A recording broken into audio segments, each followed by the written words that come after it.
Hey you guys, it's Peter, and welcome to my channel, Peterisms, where I tell stories of my life and just little things that I've learned as I have grown into the person that I am today. And I wanted to do something a little bit different over here today. I'm drinking coffee out of my new spooky Starbucks cup. And I was sitting out here, and I was thinking about whether or not I should just talk to you guys, share some experience, strength, and hope about my life in recovery, or if I should read meditations, or if I should respond to a comment. And there was something that I was talking about in my drama video last night. I made a drama video very late last night. Well, not too late, I guess, for me. It was like 12:30 or something like that I just posted. And I've had a lot of stuff going on in my personal life as far as friends of mine in recovery. And just being very worried about them, and that's about as far as I'm going to get into all of that. But, you know, one of the questions that I get on a pretty regular basis is from friends or family members of people that are addicts or alcoholics, and they'll say, you know, Peter, could you address in a video what to do when, you know, your brother or sister or best friend or spouse or whatever is, you know, going through addiction issues, and they're not really wanting to get help. Like, what's the best thing that you can do in this situation? And you know, I have so many different suggestions for that, you know. And there's my neighbor leaving for the day. I have so many different suggestions for that on what to do. The main thing that I would suggest is to get in a 12-step program for friends and family members, like Al-Anon or like Nar-Anon, that will help you with your relationship with the addict or the alcoholic in your life. What's interesting to me is, and I'm just going to be really honest and direct about this, is that I talk to so many people, or people will reach out to me in DMs and ask for help, and it's like, I really want this person in my life to go to meetings. I really want them to go to a 12-step program. I really want them to go to treatment.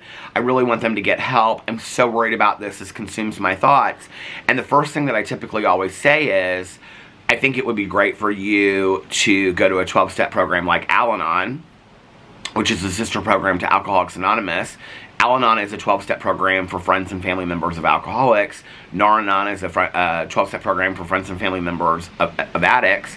And I highly suggest this, and to also get into therapy for themselves as well. And people are always really resistant to that, you know? It's like, no, I want the magical fix of how I can magically fix this person in my life. Well, there is no magical fix. I think the other thing is, and you have to remember, I've been on both sides of the coin. You know, I've been the addict and the alcoholic in the situation. I've also been the child of an alcoholic, my mother. And so I've seen it from both sides. And it's very powerless to be on the side of the family member or the friend and feel like you really, really want to help your friend or your family member, but you also know that you ultimately have no decision making over the choices that they're going to make in your life, right? This is one of the reasons why I recommend programs like Al-Anon. I think that people go to 12-step programs for friends and family members like Al-Anon and Nar-Anon because they believe that it's going to give them solutions to fix the alcoholic or the addict in their life. That is not what Al-Anon is about. Al-Anon is a 12-step program for you to work on yourself, okay, in relationship to the alcoholic or the addict in your life. So you will get a sponsor in Al-Anon. You will work steps in Al-Anon based on your relationship to this person. You will not sit in an Al-Anon meeting and they'll say, if you do this, your alcoholic will be fixed. If you do that, these are suggestions. That is not what Al-Anon is about. And I think that's part of the reason why so many people go to Al-Anon once or twice, and then they're like, this isn't really the program for me, right? Because what they realize is that they're the ones that are there to work on themselves, to work on their relationship with this person, to work on what is it about me, okay, that has these behaviors in my life, or what is it about me that responds to the world in this way because I've had an alcoholic in my life or because I've had an addict in my life. And if you are somebody that has lived with or been around an alcoholic or an addict for a very long time as a friend, as a family member, you are affected by that. You do respond to the world differently. Trust me, I know that. As an adult child of an alcoholic, I know that. I respond to the world still in very similar ways as I did as a kid.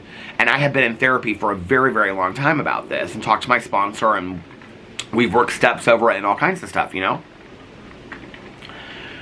But I think that people often are resistant when I say things to them like, because, you know, typically the first things I'll say to people, even people in my life, you know, that will ask me, you know, I mean, I have people regularly that ask me, you know, friends of mine, acquaintances of mine, friends of acquaintances of mine, will call me up and say, so-and-so gave me your number, can I talk to you a little bit? I'm like, yeah, sure. And they're like, well, you know, my so-and-so, my brother, my sister, or my husband or whatever is like really needs help and I don't know what to do. And I'm like, okay, well, what's their willingness? And they're like, well, they're not really willing to get any help. Or they'll say they are willing to get help. They're going into an outpatient treatment tomorrow, or they're going to inpatient treatment tomorrow. I don't know what I can do to be supportive of them. In both situations, I always suggest to the person, I think it would be great for you to go and work on yourself in a 12-step program. That way you are being as supportive as you possibly can. Also, get therapy on your own, to work on your own issues, to take care of yourself. I'm always met with resistance. I get literally in the last 2 years, of all the people, and I mean, honestly, it's probably been 20 to 30 people, there's been one person that I know that has entered Al-Anon and has actively continued to go to Al-Anon and has gotten a sponsor, and the relationship that this person has with their child has greatly improved. You know, and their child's in their 30s and incarcerated and things like that, and their relationship has greatly improved, not to mention that they have learned to set limits and boundaries that they don't, you know, before was paying apartment rents, taking care of animals and pets, doing this, buying that. No, they don't do that anymore. They're like, no, this is not my responsibility. I've learned that in Al-Anon, okay? You know, and the 3 C's of Al-Anon, that I didn't cause it, I can't control it, and I can't cure it. And so why we wouldn't want to do that, I think the thing that people don't want to hear is that sometimes the most important thing that you can do for the addict or the alcoholic in your life is to take care of yourself and to set appropriate limits and boundaries in your life with that addict and alcoholic. I know when I say set limits and boundaries, that sounds like a harsh thing, right? I think people hear that and they say, Peter means I can't have a relationship with this person anymore. That is absolutely not what I am saying. You have to set whatever limits and boundaries you have to set for yourself, right? I mean, we all set limits and boundaries on a daily basis. Like, do you ever say, I'm not going to have a cup of coffee after 6 p.m.? That's a limit. That's a boundary, right? Do you say to your kids that they don't get to go out on school nights or they can't play past a certain time? No sleepovers on school nights? You know, no TV past a certain time. Those are all limits and boundaries. We all set limits and boundaries for ourselves every single day. You know, I have friends of mine that are not alcoholic that will say, I don't drink during the week. But on the weekends, you know, I allow myself to have a couple beers or something, a couple glasses of wine. That's a limit. That's a boundary. You know, I have friends of mine that are, you know, do keto and all this kind of stuff and work out heavily, and they'll say, Sunday is my cheat day. Sunday I allow myself to have whatever I want. That's a limit. That's a boundary. Limits and boundaries don't have to be cruel. Those might sound a little cruel, but they don't have to be, right? A limit or a boundary can say, I'm not going to talk to you until you've been sober 30 days. No matter how that is that you got sober, I don't want to talk to you until you have not used any substances for 30 days. You know, or limits and boundaries could be, I'm not going to talk to somebody after a certain time at night because I know that they're going to be intoxicated and they're not going to remember the conversation. That's not going to be helpful for me, right? But I think the one thing that we can do for the alcoholics and the addicts in our lives that I think we often don't want to do is take care of ourselves by getting healthy, but physically healthy, walking, running, working out, taking good physical care of ourselves, going to therapy, going to programs like Al-Anon and Nar-Anon, interacting with other people that have alcoholics and addicts in their lives. Like, that's the one thing that we can do that sometimes we don't want to do, right? Because I think that we live in a society where it's like, tell me what to do so that I can fix this alcoholic or this addict in my life. Tell me the magic recipe to fixing this person to get them to quit stopping. Well, I hate to tell you, but there is no magic solution out there, you know? People say to me all the time, I love them so much, and they just won't stop. If love were enough, baby, if love were enough, there would be no need for 12-step programs, treatment programs, therapy, trust me, okay? I wish love were enough. You know, I had a lot of people loving on me before I got sober. Those were the people that I pushed away the most. Their love made me almost feel cringy because I knew that I was hurting them. I knew it. On some level, I knew it, right? I don't know that I knew how deeply I was hurting them. But if love were enough, we would have no need for, you know, this is why we need these programs. So we need to sit next to somebody else that's experiencing the same thing that we experience. When you talk about 12-step programs like Alcoholics Anonymous, Narcotics Anonymous, Heroin Anonymous, things like that, whatever 12-step program you're involved in, what they say is there is no greater power than one alcoholic talking to another or one addict talking to another, okay? Similarly, there is no greater power than one Al-Anon talking to another. That shared experience is something that nobody else in this world gets. When I talk to somebody and they say, even if they just say like, oh, my aunt was an alcoholic and I grew up with her, and I'm like, oh, my mom was an alcoholic and I grew up with her, we share that experience, right? But when I'm sitting with somebody and I'm talking to them and they're like, my mother was a single mother, I grew up with her, I'm an only child, and she was an alcoholic, I'm like our stories are so similar, and I'm like, and it's so helpful to hear from that person and to not feel so all alone. And then also I can hear from that person and they'll say, this is what really helped me. And then I'm like, oh, if that helped them, then I can take that in. Maybe that'll help me as well, right?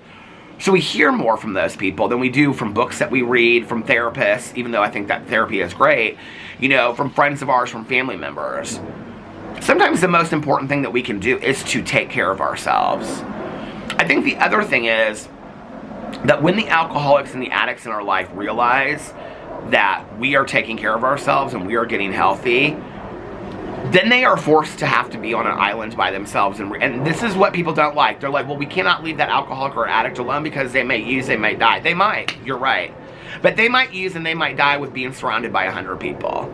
And as a person that lived that, I'm telling you that, okay? There were days that I never saw people at all and I could have died. There were days that I was surrounded by 100 people and I could have died. There were days that my dad and my stepmom gave me money and I could have died. There were days that I didn't have any money at all and I could have died. It really doesn't matter what you do for the addict and the alcoholic, okay? You know, we have a saying in recovery is, I can't get somebody drunk and I can't get them sober. I don't have that much power. I wish I did. I wish I had the power that I could touch people's shoulders and they would get sober immediately. But there's a lot of work that you have to do. You have to really want it, you know? And no, I'm not a believer that you walk into the program wanting it. I didn't. I'd have some peace of mind, some serenity for a while, you know? I had to like look around and see other people's stories and realize, wow, their story's very similar to mine. I meet very few people. I got a comment from somebody the other day on one of my videos and they said, well, I got sober in January and I walked into 12-step program all on my own, so I'm the 1 or 2 people you meet a year. Literally, I only meet 1 or 2 people a year that like walk in to 12-step meetings on their own. Usually people come in because they're in treatment and they're treatment ordered, or they're court ordered, or they're in drug court, or their husbands or wives or parents say, you got to get sober, or if not, you don't have a place to live, or I'm leaving you, or work for various reasons, right? But I don't meet very many people that are just like, I'm so happy that I'm here, let's all sit down and talk about our problems. You know, I don't meet a lot of people like that. I just don't. Like, that's the reality, right? And that's okay. I don't think it really matters why we ended up here or how we ended up here. I just think it's important that we stay, you know? And like I said, 12-step programs aren't for everybody. There's a lot of different ways for people to get sober, you know? I just really wanted to send this message out there because I get so many people that contact me and say, I don't really know what to do for this person that I love in my life, right? What you will realize by taking care of yourself is there's very little that you can do. What I always say to people in my life, okay, that I think need help, is I'm very honest with them. I don't bullshit. I say I'm very, very worried. Your behaviors are out of control. Your using is out of control. It's affecting me. It's affecting our relationship. I can't speak to other people. But I'm seeing that you're not showing up for this. I'm seeing that you're not showing up for that. I love you. I always lead with love. I love you. This is why I am saying this to you. Because I do not want you to die. I do not want you to get arrested. I don't want you to lose the things that are important to you in your life, and I love you. That's usually met with resistance or tears. And then the tears happen several times of saying it over and over and over again. And then I say it 3 or 4 times, and then I stop. You know, I just, at some point, you plant the seed, and then people are going to hear it. If people reach out to me and they want help, even if they don't take it for 15 times, I will help them find treatment programs. If they want to go to a meeting, I'll take them to a meeting. If they want me to take their, you know, brother or husband to a meeting, I will take their brother or husband to a meeting. If they want me to introduce them to people in recovery or introduce them to people that I know that are an Al-Anon or an R-Anon, I have no problem doing that. But I'm also, you know, we're a program of attraction, you know? And so we don't market the program. That's not what I'm doing. I'm just sharing my experience, strength, and hope. And so I answer what people ask me, if that makes sense. I'm not out there trying to fix the world because I realize there's only so much that I can do about it. I have a lot of people that I'll say things to because I'm worried about them, and they'll cry, and then they'll go back out and use, and then I'll say something, and I'm sure a lot of people out there relate to this. And, you know, I'll say, I'm very worried about you. You know, you called me last night at 2 o'clock in the morning. You were very, very drunk. You said some things that really worried me. They're crying. I'm so sorry. Like, I know that this is horrible, blah, blah, blah. And then they're drinking again in 2 days. That's addiction, okay? That's addiction. I don't hate them for that. That's a very real part of addiction. I also know that I can't fix that. You know, as my friend Tani Jean says, and I've had a lot of people say this to me in recovery, you have to feel enough pain until you're ready to get well. We are not bad people trying to get good. We're sick people trying to get well. I've had people that I have seen take 25 to 30 start-over tokens and cried for years if they wanted to get sober, or tried to get sober and went back out, tried to get sober and went back out, that now have 20 to 30 years of sobriety, you know, or now have 10 to 15 years of sobriety. I don't give up on alcoholics and addicts. I just don't. But I also realize that at some point, I have to take care of myself, you know? When I got sober, my counselor said to me, you have to stop having contact with all alcoholics and addicts in your life. And we were talking about my mom, and she said, your mom too. And I said, oh, you can't mean my mom. Like, she'll go crazy. That will never happen. She goes, I mean your mom. Your mom is a huge trigger for you. So I had a conversation with my mom. She did not like it. I didn't really interact with my mom a whole lot for the first 6 months I was sober because my mom, I got sober December 17th. My mom got sober June 2nd of the following year, 1995. Mine was 1994. Until that time, I didn't really see my mom a whole lot. That's what I needed to do for myself to get myself sober and take care of myself. My mom did not, and this is important, my mom did not get sober because of me. The leading force of why my mom got sober was because my uncle had a major heart attack, quadruple bypass surgery, and my mother said to herself, she was very close with my Uncle Dave, my cousin Caroline's father, and she said, if I live another 10 days, 10 years, 10 months, I want the quality of my life to improve. My mother was not somebody that had ever been arrested. She would tell you that. She would never have been somebody that suffered major consequences. She really wasn't even spending that much money because she drank so cheaply. She wanted the quality of her life to improve, and it had nothing to do with me getting sober. I wish it had. I wish that my message of getting sober had been enough for her, but it wasn't. And that's okay, but she got sober how she wanted to, you know? I had a lot of heartache at that time with the fact that a lot of people in my life didn't listen to the message of what I went through and didn't take heed to that. I had so many friends of mine that were used horrifically, you know?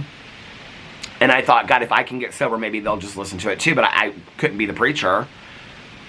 And some of them passed from overdoses. Some of them got sober. Some of them are out there using today. Some of them just stopped using, you know? So, I don't know. Maybe they weren't addicts. But, when I got sober and I had to do that, I had to stop seeing friends of mine. I had to stop hanging out with my mom. I had to take care of myself. You know, we have a saying in recovery to people that are early in sobriety that they need to be selfish with their sobriety. They need to put their sobriety first.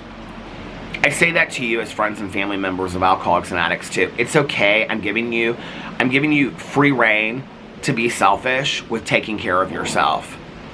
The addicts and the alcoholics in your life have ran free will for a very, very long time. It is okay for you. I'm giving you full permission to take care of yourself, to put yourself first, and to selfishly do a lot of self-care. Because if you don't, then we're going to be more easily manipulated, more easily used by the addicts and the alcoholics in our life. And like I said, addicts and alcoholics, when we're in active addiction, we don't even really know what we're doing. We lie and manipulate and all this kind of stuff just because that's common. That's just like the back of our hand to us. We do that not to hurt people. We do that to protect our addiction. That's why we do it. But it feels to people personal, like we're trying to specifically hurt you. That is not why it is. I don't ever remember intentionally ever doing anything where I was like, I'm going to hurt this person. It was always to protect my addiction, get money from my addiction, lie so that people wouldn't know what was really going on with my addiction and things like that, right? The people that started getting healthy around me, okay, it was like literally like kryptonite to Superman. I just couldn't handle it. I was like, the people that are setting limits and boundaries around me, I didn't know what to do with it. Those are the people that saved my life. And I'm so, so grateful for them today. So please take care of yourself. Because you never know if you're going to help the alcoholic or addict in your life. But what you will be doing by that is helping yourself. And we only have so much power and control over the alcoholics and addicts in our lives. And that's one of the things that we have to kind of just take in and accept. I only have so much, you know, I'm there for that person. I will not enable their addiction. I will not give them money anymore. I won't do this. I won't do that. I will help them find treatment. I will be honest with them. I will love them. No, I'm not going to run them around 15 places. If they want to go to a meeting and they want to go out to dinner, I will do that once a week or something like, whatever your limits and boundaries are, you can do that for them. But your job is not to run yourself ragged by fixing the alcoholic or the addict in your life. As a person in recovery, trust me, I'm telling you right now, okay? They probably don't even realize how much that you are doing for them. So please take care of yourself. Please, please, please take care of yourself. And continue to pray for the alcoholic and the addict in your life. I love you guys so much, and I will see you tomorrow. Bye.